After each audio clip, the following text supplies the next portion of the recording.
पुरेरयाधियाब्बामभाजः स्याम उपयाम गृहीतोऽसि सावित्रोऽसि च नोधाश्च नोधा असि च नो मयि धेहि जिन्वजज्ञपतिं भगाय देवाय त्वा सवित्रे उपयाम गृहीतोऽसि सुशर्मासि सुप्रतिष्ठानो बृहदुक्षाय नमः विश्वेभ्यस्त्वा देवेभ्य एकतेजो निर्विश्वेभ्यस्त्वा देवेभ्यः उपयाम गृहीतोऽसि बृहस्पतिसुतस्य देवसो मत इन्दो इन्द्रियावतः पत्नीवतो ग्रहां हृध्यासम् अहं परस्तादहमवस्ताद्यदन्तरिक्षं तदु मे पिता भूत अहग्सूर्जमुभयतो ददर्शाहं देवानां जत अग्ना पत्नीवत्सजुर्देवेन त्वष्ट्रा सोमं पिबस्वाहा प्रजापतिर्वृखासिरेतो धारेतो मयि धेहि प्रजापतेस्ते वृष्णोरेतो धसोरेतो धामशीय उपयाम गृहीतोऽसि हरिरसिहारियो जनो हरिभ्यां त्वा हर्जोर्धानास्थसह सोमा इन्द्राय जस्ते अश्वस निर्भक्षो जोगो स निस्तस्य त इष्टयजुखस्तु तस्तोमस्य पहूतस्योपहूतो भक्षयामि देवग्रेतस्यै नसो वयजनमसि मनुख्यग्रेतस्यै नसो वयजनमसि क्रेतस्यै नसो वयजनमस्यात्मग्रेतस्यै नसो वयजनमस्येन स एनसो वयजनमसि जच्चाहमेनो विद्वांश्चकार जच्चा विद्वांस्तस्य सर्वस्यै न वयजनमसि संवर्चसा पयसा सन्तनुभिरगन्महिमनसा सग्शिवेन त्वष्टासु दत्रो विदधातुरायो नुमार्ष्टुतन्वो जद्विलिष्टम् समिन्द्रणो मनसा नेखिगोभिः सग्गुस्वस्त्या संब्रह्मणा देवकृतञ्जदस्ति सन्देवानाग्गुसुमतौ जज्ञियानाग्गुस्वाहा संवर्चसा पयसा सन्तनुभिरगन्महिमनसा सग्शिवेन त्वष्टासु दत्रो विदधातुरायो नुमार्ष्टुतन्वो जद्विलिष्टम् धातारातिः सवितेदञ्जुखन्तां प्रजापतिर्निधिपा देवो अग्निः त्वष्टा विष्णुः प्रजया सद्गुरराणा जजमानाय द्रविणं दधात स्वाहा सुगावो देवाः सदना अकर्मज आजग्मेदग्मु जुखाणाः भरमाणा वहमानाः विगुख्यस्मे धत्तवसवो वसूनि स्वाहा जां आवह उषतो देवदेवांस्तान् प्रेरयस्वे अग्ने सधस्थे यक्षिवाग्गुंसाः पपिवाग्गुंसश्च विश्वे सुङ्घर्मग्गुस्वरा तिष्ठतानुस्वाहा वयग्गुंहित्वा प्रयति जज्ञे अस्मिन्नग्ने होतारमवृणि महीह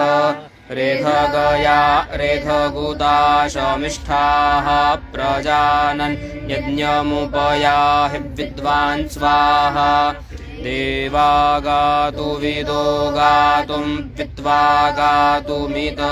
मनसस्पत इमं देवयज्ञगुस्वाहा पातेधाः यज्ञं गच्छ यज्ञपतिं गच्छ स्वाञ्जोनिं गच्छ स्वाहा एखते यज्ञो यज्ञपते सह सूक्तवाकाः सर्ववीरस्तञ्जुखस्व स्वाहा माहिर्भूर्मा प्रेदागुः उरुग्मुहि राजा वरुणश्चकार मन्वेतवा उ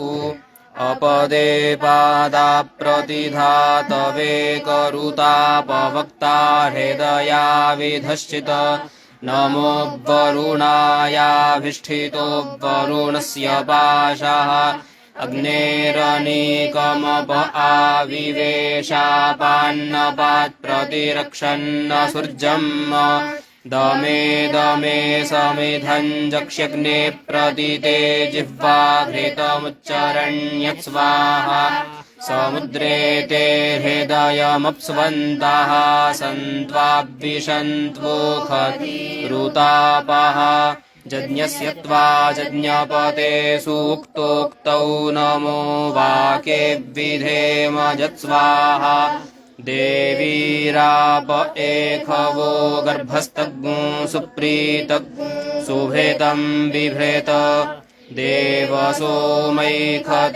लोकस्तस्मिन् छञ्चवक्ष्व परिचवक्ष्व अवभृथनि चुं पुणानि चे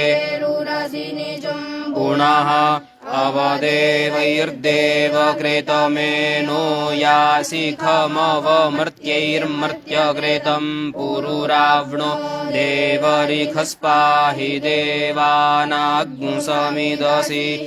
एजतुदशमास्यो गर्भो जरायुणा सह जथायं वायुरेजति जथा समुद्र एजति एवायं दशमास्यो अस्रज्जरायुणा सह यस्यैते जज्ञियो गर्भो यस्यैजो निरेहिरण्यै अङ्गान्यहृता यस्य तं मात्रा समजीगमग्गुस्वाहा पुरुदस्मोऽभिघुरूप इन्दुरन्तर्महिमानमानञ्जधीरः एकपदीं द्विपदीं त्रिपदीं चतुःपदीमष्टापदीं भुवनानुप्रथन्ताग्गुस्वाहा मरुतो यस्य हिक्षये पाथादिवो विमहसः ससुगोपातमो जनः महीद्यौः पृथिवी च न इमं यज्ञं मिमिक्षताम् पिबृतान्नो भरीमभिः आतिष्ठवृत्रहन् रथं जुक्ता ते ब्रह्मणा हरि अर्वाचीनगुंसुते मनोग्रावा कृणोतवग्नुना उपयामगृहीतोऽसीन्द्राय त्वा खोडशिन एखते जो निरिन्द्राय त्वा खोडशिने जुक्ष्वाहि केशिना हरिवृखणा कक्ष्यप्रा अथा न इन्द्र सोमपागिरामुपश्रुतिं चर उपयामगृहीतोऽसीन्द्राय त्वा खोडशिन एखते जो निरिन्द्राय त्वा खोडशिने इन्द्रमिद्धरि वहतो प्रतिधृष्टशवसम् रेखीणां च स्तुतिरूपयज्ञं च मानुखाणाम् उपयामगृहीतोऽसीन्द्राय त्वा खोडशिन एखते जो निरिन्द्राय त्वा खोडशिने यस्मान्न जातः परो अन्यो अस्ति ज आविवेश भुवनानि विश्वा प्रजापतिः प्रजया सद्गुरराणस्त्रीणि ज्योतिमुखी सजते इन्द्रश्च सम्राड्वरुणश्च राजातौ ते चक्रतुरग्र एतम् तयोरहमनुभक्षम् भक्षयामि वाग्देवी जुखाण सोमस्य तृप्यतु सह प्राणेन स्वाहा अग्ने पवस्वस्वपा अस्मे वर्चाः सुवीर्यम् दधद्रयिम् मयि पोघम् उपयाम गृहीतोऽस्यग्नये त्वा वर्चस एखतेजो निरग्नये त्वा वर्चसे अग्ने वर्चस्विन् वर्चस्वांस्त्वन् देवेक्वसि वर्चस्वान् मनुख्ये खुहूयासम् उत्तिष्ठन्नोजसा सह पीत्वी शिप्रे अवेपयाः सोममिन्द्र च मूसुतम् उपयाम गृहीतोऽसीन्द्राय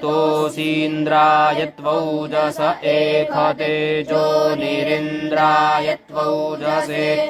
इन्द्रौ जिष्ठौ जिष्ठस्त्वन् देवेक्वस्यो जिष्ठोऽहम् मनुख्ये खुहूयासम् अदृश्रमस्य केतवो विरश्मयो जना भ्राजन्तो अग्नयो यथा उपयाम गृहीतोऽसि सूर्याय त्वा भ्राजायैखतेजोनिः भ्राजाय सूर्यभ्राजिष्ठभ्राजिष्ठस्त्वन् देवेक्वसि भ्राजिष्ठो मनुख्ये खुहूयासम् उदुत्यञ्जातवेदसन् देवम् वहन्ति केतवः दृशे विश्वाय सूर्यम् उपयाम गृहीतोऽसि सूर्याय त्वा भ्राजायैखतेजोनिः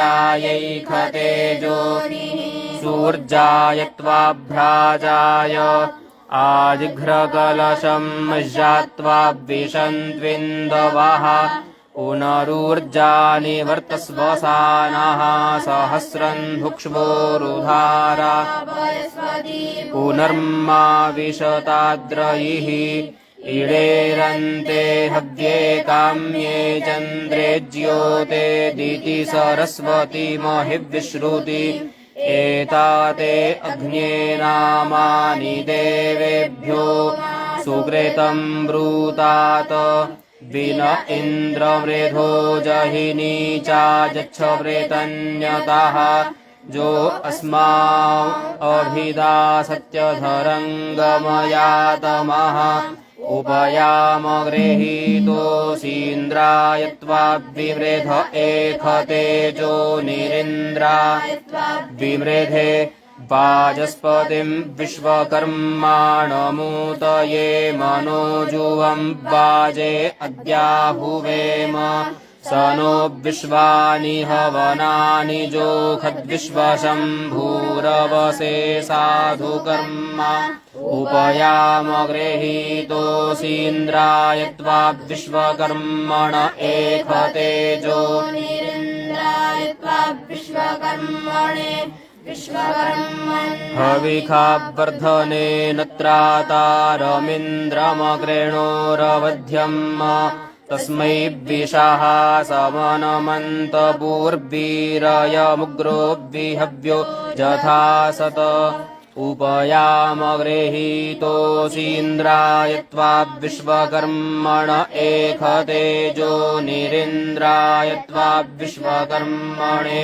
उपयाम गृहीतोऽस्यग्नये त्वा गायत्रच्छन्दसङ्गृह्णामीन्द्राय त्वा त्रिष्टुप्छन्दसङ्गृह्णामि विश्वेभ्यः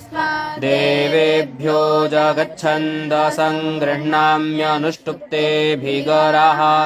वृषीणान् त्वा पद्मन्नाधूनोमि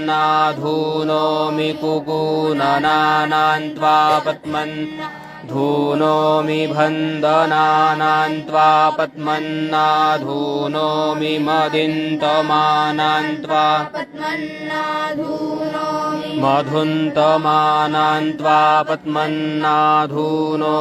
शुक्रन्त्वा शुक्र आधूनोम्यह्नो रूपे सूर्यस्य रश्मिको ककुभग्रूपं प्रेखभस्य रोचते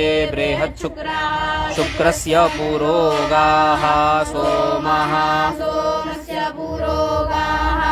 जते सोमादाभ्यन्नाम जाग्रेवि तस्मै त्वा गृह्णामि तस्मै ते सोमसो यस्वाहा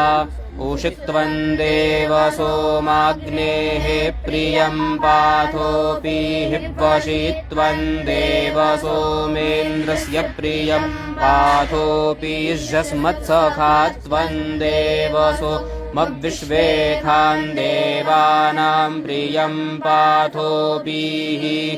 इहरतिरिहर मध्वमिह धृतिरिह स्वधृतिः स्वाहा उपसृजन् धरुणं मात्रे धरुणो मा